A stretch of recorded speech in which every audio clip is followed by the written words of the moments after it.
This is the Word of Truth Ministry Video Library, number VL-018. Nathan C. Johnson, Bible Teacher. I greet you in the faith and fellowship of our great God and Savior, the Lord Jesus Christ, whose we are, whom we love, and whom we serve.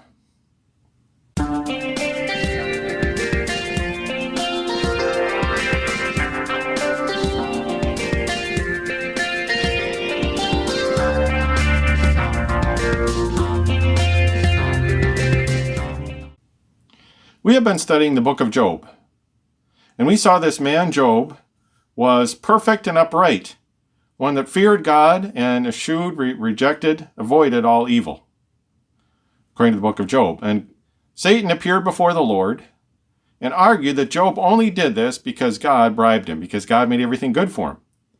And so God gave Satan permission first to take away everything Job had, all his wealth, even put to death all 10 of his children. And then later to strike Job with a terrible illness so that his body was covered with sores. And yet Job refused to blame God, to accuse God. We saw that Job's 3 friends arrived to try to comfort him, and yet his grief was so great they didn't say anything for 7 days. And then last time we saw Job bemoaned his grief in Job chapter 3. But now in Job chapter 4 we get to the reply or oration or really accusation of the first one of Job's friends, Eliphaz the Temanite. Job chapter 4 and verse 1. Then Eliphaz the Temanite answered and said. Now as we discussed, Eliphaz was the name of a son of Esau. And this may indeed have been Esau's son, and if so, he might have been older than the rest, since Esau's son could have been older than some of the others there. And so this could be why he speaks up first, the oldest being given the priority. Now Eliphaz begins his argument and shows his theme.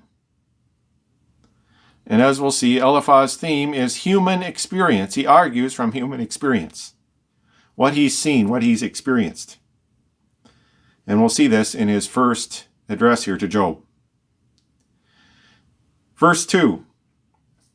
And I'm going to be reading again, like I did last time, from the version of E.W. Bullinger, the poetic version that he translated and is contained in his book on Job and in his companion Bible. He says, Job 4, verse 2, If one replies to thee, wouldst thou be grieved? Yet who from speaking can refrain himself? So basically he says, I want to answer you, Job. I want to say something about what you've just said. And so he asks him, would you be grieved if I replied, if I answered? But then he goes on, he doesn't wait for Job to say whether he can or not, because he says, who can refrain from speaking? In other words, he hasn't liked what he's heard from Job, and he feels he can't refrain from telling him so. Now what he probably didn't like was verse 26, where Job says, I was not in safety, neither had I rest, neither was I quiet, yet trouble came. Job claimed that there was no reason for this trouble to come. He had been careful, he had done what he should. He hadn't gotten lazy. He hadn't backslidden. He hadn't done anything he shouldn't have done. And this stirs up Eliphaz, and he thinks he has to answer. He can't refrain himself from answering. Verse 3, Behold, how many others thou hast taught, and hast been wont to nerve enfeebled hands. Well, he admits that Job has been a teacher. Job has taught many others. And in fact, when people were weak, when hands were enfeebled, when people had little power, why, Job had strengthened them. Job had been a help to many in calamity and disaster before this time, and Eliphaz admits it. Verse 4, The faltering step thy words have lifted up, and thou hast strengthened oft the feeble knees. Now verse 4 is kind of a repetition of verse 3, and this is really the Hebrew poetic form. Hebrew poetry doesn't work off repeating sounds, which is how English poetry generally works, but Hebrew poetry works off repeating ideas. you put an idea one way in one line and then again in a slightly different way in the next line, and that's Hebrew poetry. And that's very nice because it makes Hebrew poetry much more translatable than like our English poetry that all depends on sound, so as soon as you try to translate it, it's gone. So this is the kind of man people knew Job to be. He lifts up those with faltering steps. He strengthens those with feeble knees. Verse 5, but now to thee misfortune comes. What grief! Because it toucheth thee, thou art dismayed. So he says, now you are the one experiencing calamity personally. And he says, now you grieve. So he suggests, Job, are you forgetting the instruction that you would give to those who are weak, who are experiencing calamity in the past? Can't you give yourself your own advice, Job? Verse 6, ought not thy fear of God to be thy trust, and the uprightness of thy ways thy hope? So he says to Job, Job, in this trouble of yours, why couldn't you just trust in your fear of God? Why aren't you trusting in that? Why couldn't you hope in your uprightness? Why aren't you hoping of that? See, what he is suggesting is you must not really fear God. You must not really be upright. If you were, you'd be trusting in those things, and this calamity wouldn't have happened to you. So therefore, Job, it seems to me what you said in verse 26, that you were ready, that there was nothing you had done, that it wasn't that you weren't prepared. It doesn't look like it's right to me, Job, Eliphaz says. Verse 5, reflect. When has the guiltless been destroyed? Or when were any upright ones cut off? So he says, reflect. Think about this, Job. Consider this. And what does he insist? That guiltless people are never destroyed, and upright people are never cut off. So he insists, therefore, Job, since you've been destroyed and since you've been cut off, you must not be guiltless and you must not be upright. Now, destroyed there is the Hebrew word abad. We might recognize that from the New Testament, where it speaks of death and destruction, Hades and Apollyon. And Apollyon in Hebrew, of course, is Abaddon, which means destruction, death and destruction. So he says, guiltless people are never destroyed. Verse 8, have I seen that they who evil plow and mischief sow do ever reap the same. And Bullinger is using that Old English for ever, always. He says, always this is what I have seen. In other words, the things I saw, the things I witnessed personally, my personal experience, he says. This is Eliphaz's argument, his personal experience. He says, my experience is that people reap what they sow. They get what they deserve. So what does that mean? Well, that means that Job must have plowed iniquity. Iniquity there is aven, which basically means emptiness or vanity. He must have done empty deeds, deeds that lead to no good end, wicked deeds, as we would call them. Well, you must have plowed iniquity, Job, and that's why you've reaped mischief. That's why you've reaped all this trouble. You must have gotten what you deserve, Job. Verse 9. They perish, smitten by the blast of God, and by his angry blast they are consumed. So he says, well, people like you, Job, who plow evil and sow mischief, why they perish. That's the word abad again. They're destroyed. Just like what happened to you. And they are smitten by the blast of God. Blast there is breath. The Hebrew is neshama. Neshama. That's the word that when God breathed into Adam's nostrils the breath of life and Adam became a living soul, back in Genesis 2 and verse 7, that's breathing into his nostrils the breath of life. That's the neshama of life. That's how God created Adam. So they're smitten by the breath of God. God here is Eloah.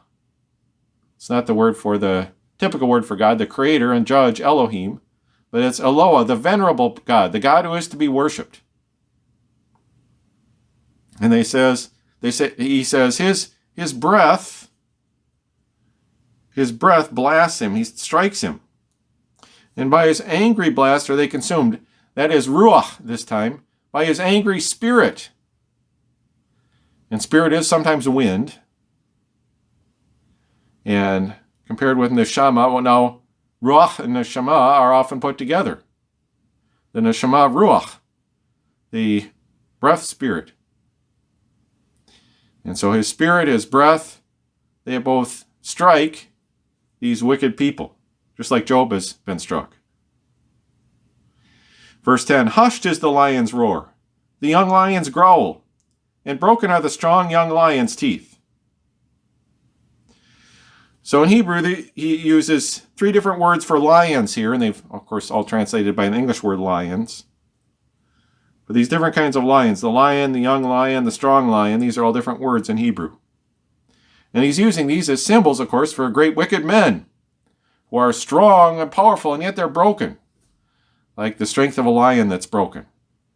And he means, of course, like you've been broken, Job. Verse 10, the fierce lion perisheth for lack of prey. The lion's whelps are scattered far and wide. The fierce lion perishes. That's Abad again. He is destroyed because he has no prey.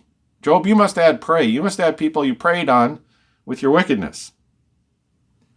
And the lion's whelps are scattered far and wide. Whelps there is the Hebrew benim. And the benim are the sons. His sons are scattered far and wide. Like your sons, where are they, Job? Where are your sons?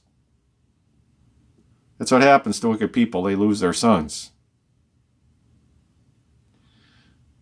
Verse 12, now unto me a thing was brought by stealth. Mine ear did catch a whispering thereof.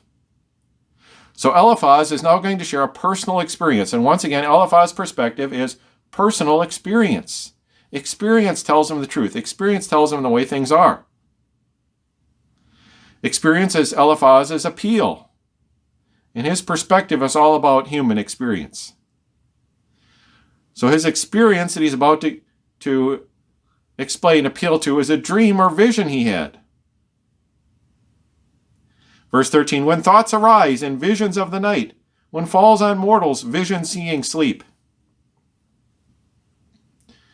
So he says, this thing that was brought to him by stealth, and that his ears caught a whispering of, happened when thoughts arise in visions of the night, during dream time. The night while dreaming. When falls on mortals, that's a word for men, enosh, which means mortal men. Men is subject to death. When falls on mortals, vision seeing sleep. So in other words, he had this dream or vision. Verse 14, great fear did come on me, and trembling dread. It made my very bones to stand in awe. So in this dream or vision of his, he had been afraid. He'd been trembling. He'd been in dread. And his bones, even his bones were in awe. Verse 15, and o'er my face there then did pass a breath, which made my very hair stand on end. Now the breath here is the Hebrew ruach, which is again the word for a spirit. So like this breath, this gentle wind passed, and this was a spirit. And it made my hair stand on end. Oh, a visit from a spirit. Made my hair stand on end. It made me afraid, Job. Verse 16, it stopped, but nothing could I then discern. I looked, and lo, an image without form. Silence, and then I heard a voice, which said. So this spirit, this breath that moving past his face stopped. And he couldn't see anything. The spirit was invisible. But then he looked, and there was an image without form. There was something there, but it didn't really have a form, like a cloud or mist or some such thing. What would an image without a form look like? So silence, and then he heard this voice. He heard the spirit who was talking to him. Verse 17. Can mortal man more righteous be than God? Or boastful man before his maker appear? Well, can mortal man, that's enosh again, Can mortal man more righteous be than Eloah, the venerable God who is to be worshipped? Well, it seems rather obvious. Of course, mortal man can't be more righteous than God. Or boastful man before his maker pure. Boastful man is the Hebrew gibber, which is the mighty man, the man in his strength and power. Well, even the strong man can't be more pure than God, can he? Well, no, of course not. Verse 18, in his own servants he will put no trust. His angels he will charge with ignorance. So he says God doesn't even trust his own servants. And the word there, ebed, could mean servants. Could be stronger than that, slaves. Or could be somewhat weaker than that, like employees or workers. But he says he doesn't even put trust in these. Well, this is true to a certain extent. I mean, God isn't so foolish as to trust human beings further than he knows is possible for us. But at the same time, we know that God will choose people to represent him like he chose David. And when he chose David to be his king and represent him, he was putting a certain amount of trust in him. Now, David sadly betrayed that trust when he sinned with Bathsheba and murdered her husband Uriah. But we can see clearly how God put trust in David, or David could not have harmed him that way. But of course, he doesn't really trust his servants to be perfect. He knew David wasn't perfect. And then his angels he will charge with ignorance. Angels is the Hebrew malach, from which the book of the Bible, Malachi, comes from malach. And it just means a messenger or an agent. And his agents, whoever they are, even if it's heavenly agents, while he charges with ignorance, they don't know what God knows, certainly. Verse 19, how much more those who dwell in houses made of clay, with their foundation laid in dust, so frail they will be crushed before a moth? So he says, if he doesn't trust his own servants, and his own angels, he says, are ignorant, well, those made in houses of clay, how much less does he trust them? And of course, he means the human race. Now, interestingly, Paul uses this same language of Eliphaz to the Corinthians when he says to them that we have this treasure in jars of clay. Of course, he means these frail human bodies. As God's apostles, God's agents on earth, why they had that great treasure of God's trust and God's power in these human vessels of clay. But he says, how much less does he trust, and how much more does he charge with ignorance those who dwell in houses of clay, human beings, with their foundation laid in the dust? Of course, we all come from the dust. We know that from the creation story. So frail they'll be crushed before a moth. He says, we're so frail a moth could crush us. Well, I don't know. I suppose when you die, the bugs kind of devour your body. So maybe that's what he means. Verse 20, between morn and eve destroyed will they be, will perish utterly with none to save. So he says, between morning and evening, we're destroyed. And perish utterly. Perish there is abad again, or destroyed. Utterly is netzach in Hebrew. It means perpetually or continually. So they are destroyed continually, with none to save. I mean, who can save you? Who can rescue you from death, your final last end?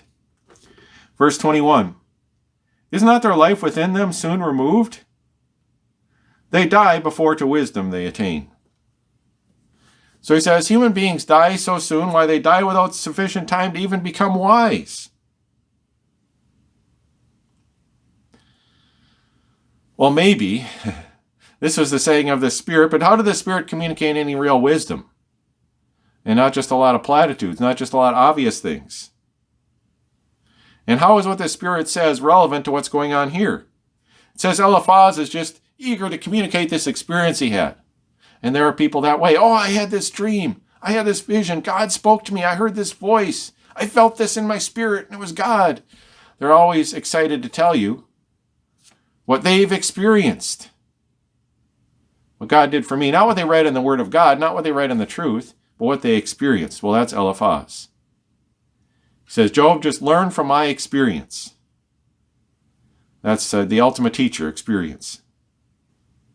Now that ends chapter 4, but Eliphaz's argument continues in Job chapter 5. And verse 1, call now. Exists there one to answer thee? To whom among the holy wilt thou turn? So he says, call to whoever you want, to saints, to holy ones, to one set apart to God. Yes, who of these will agree with you, Job? Won't they all agree with me? Isn't the weight of human experience all on my side, he says? Verse 2, the foolish man is killed by his own wrath, and jealousy will slay the simple one. And Eliphaz shows clearly that his opinion is that bad conduct brings destruction. That's what he thinks. Verse 3, when I saw the foolish striking root, have forthwith shown what would take place, and said. So he says, now when I saw someone foolish, and this would be morally foolish, not just mentally foolish, but morally foolish in their lives, their actions, they're immoral people. He says, when I saw them taking root, I said, I know what's going to happen to this person. I can predict it. I know. Verse 4, afar from safety will his children be, and crushed to death when passing in the gate, with no one near at hand to rescue them. So he says, I know his children won't be safe. In fact, they'll be crushed when passing in the gate, in the place of government. Well, this was a low blow. For what had happened to Job's children? Remember, the house they were in fell on them and crushed them to death. He says, Job, you're the morally foolish person whose children were crushed to death because of him. Wow. Wow, what a thing to say to Job. What comfort to give him. And can we see that these are not just the words of Eliphaz, that Satan is using Eliphaz as his agent. Satan is speaking through Eliphaz, mocking Job, and trying to entice Job to turn on God because of the pure unfairness of these accusations and of what happened to him. Verse 5, his harvest will a hungry one eat up, and snatch it even from protecting thorns. His children's wealth a robber waits to seize. Remember, this is what happened to Job's wealth. It was stolen away by raiders. And they now have it, and they're eating it and enjoying it. So he says, this is what happens to morally foolish people like you, Job. Verse 6, be sure that evil comes not from the dust, nor trouble springeth not from out the ground. He says, calamity just doesn't come for no reason, Job. There's always a reason for everything that happens. And the reason this happened to you is you are wicked, Job. Have you ever heard that people said everything happens for a reason? What are they really saying? That's what Eliphaz says. Everything happens for a reason. Arguing Satan's arguments here. Verse 7, no. Man's trouble from his birth begins. Thence rises it, as rise the sparks from fire. He says, no. Adam's race's trouble begins at birth. Well, that's true. Well, then why in the world does he think you have to be wicked to experience trouble then? He says, trouble rises like sparks from fire. Sparks there is literally sons of fire.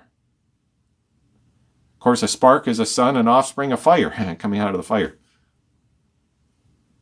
Verse 8, but 'tis unto God that I would seek. Yea, before God would I set forth my cause. He says, if I were you, Job, I would look to God. And here for God he uses the word El, which means the mighty God. And he says, I would set forth my cause before Elohim. Elohim is the creator. And because he made us, he has the right to judge us. He's the judge. He claims to Job, if I was in your position, and of course if I was in your position, I would be righteous. And I would look to God, and I would deserve help, and I would get help. God would have cut this calamity off before it happened. If I had been in your place, Job. Verse 9, who doeth great things and unsearchable, and wondrous things till they are numberless. Of course, here he's describing God's great works. And can't fault this. God does do great and unsearchable things. Right now, he's doing his unsearchable riches of his grace he's pouring out on the world. And he does do numberless wondrous things. John says, if all the things Christ did were written down, the world couldn't contain the books that would be written. Verse 10, who giveth rain upon the thirsty earth, and sendeth water on the open fields.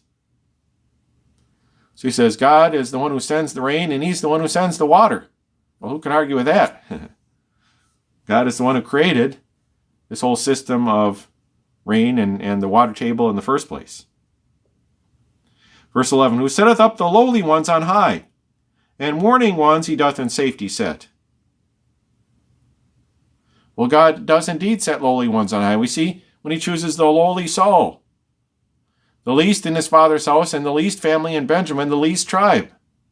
And he made him king. And then David, the youngest son in Jesse's family, he made him king. And we could see that even in the little peasant girl Mary, who chose to be the mother of the Lord Jesus Christ. Yes, he does set the lowly ones on high, and mourning ones he sets in safety. Well, he's going to do that to Job eventually, although Eliphaz doesn't know it, and not for the reason Eliphaz says, that's for sure.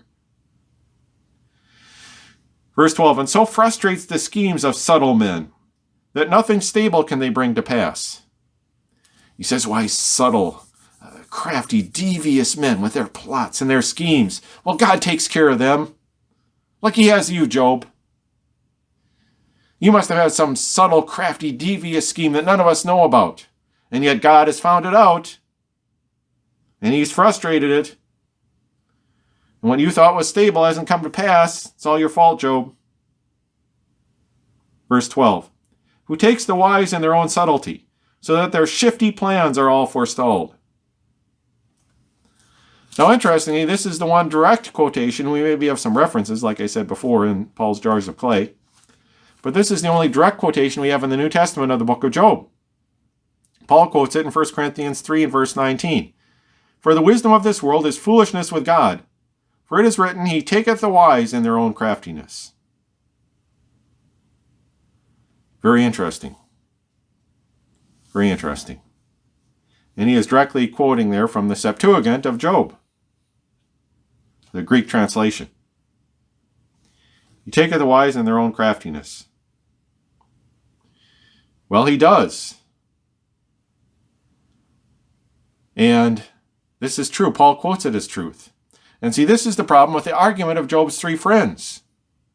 And that is that there's error there, but there's truth mixed in with the error. And that's what makes their argument so difficult. And that's often the case when someone wants to get lies across.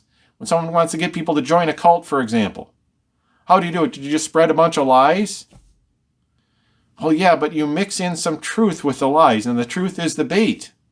The truth is what makes the lies seem probable. And so there is truth and lies in what Job's friends say, and this is true. God does take the wise in their own craftiness. So their shifty plans are all forestalled. But see, Job didn't have shifty plans. That isn't what God had done. Now, for that matter, in some of Job's arguments, it's the same thing. There's some errors mixed in with the truth. But certainly that's true of Eliphaz. Then verse 14, such men to meet with darkness in the day, and at the noonday grope as in the night. And this is his way of describing the sad state Job is in. He says, even though it's daylight for you, it's like darkness, and you're groping like in the night, Job, because you're this kind of man. Verse 15, but from the sword's devouring mouth he saves a needy one, and plucks him from their hand. So he says, the one who is truly in need and is truly a good man, why, from the sword's devouring mouth, of course that's a Hebrew figure of speech. The Hebrew, they often talk about the sword having a mouth that swallows up the people it kills. That's their poetry. But he says he saves the needy one, he plucks them from the hand of the sword. So he's basically implying he didn't do this to you, Job. So you must not have deserved God's rescue. You must not have deserved God's help, or he would have saved you. Verse 16, thus for the poor there comes a ground for hope, and so iniquity doth shut her mouth.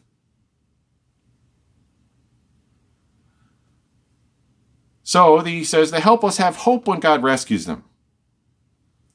And iniquity has nothing to say because it gets punished by God. Well, it would be nice if that were the case, wouldn't it? Now, the fact is, someday God's kingdom is going to come to earth. And when God is controlling the government of this world, this is how it will be. There is hope for the needy, and iniquity is shut up and shut down. But see, we're not living in God's kingdom yet. God is not governing the world yet, and so this isn't the way it always is. Verse 17, Lo, happy is the man whom God corrects. O spurn not the Almighty's discipline.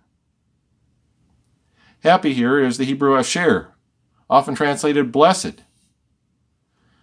And yet it means greatly happy. Oh, the happiness of the one whom El corrects. This is El, the mighty God. He is greatly happy. He is blessed. And he says, spurn not Shaddai's discipline. Shaddai is the all-bountiful God who can provide all good things. He says, don't spurn his discipline. He's disciplining you, Job, for the wrong things you did. Don't spurn that. Verse 18, For he it is who wounds, yet bindeth up. He smiteth, yet 'tis his own hands that heal. So he suggests, Job, it is God who struck you, but he can heal you too. And Job, if you'll just admit the wrong you did and submit to God, why then this will all be over. It'll all be good. Just admit what you did wrong, Job. And how unfair to Job. He hadn't done anything wrong. So how was this advice helpful then? It wasn't. It was just hurtful. Verse 19, In trouble 6 he will deliver thee. Yea, e'en in 7 shall no misfortune harm. Well, here he's just piling up platitudes. If God is just with you, Job, why, you wouldn't experience things like you just experienced. He would save you over and over again. Verse 20, In famine he will ransom thee from death, in battle from the power of the sword. He says, why then, if you are righteous, God would save you from famine and from the sword, like he didn't save you. Power here is hands, from the hands of the sword, indicating its power, its strength.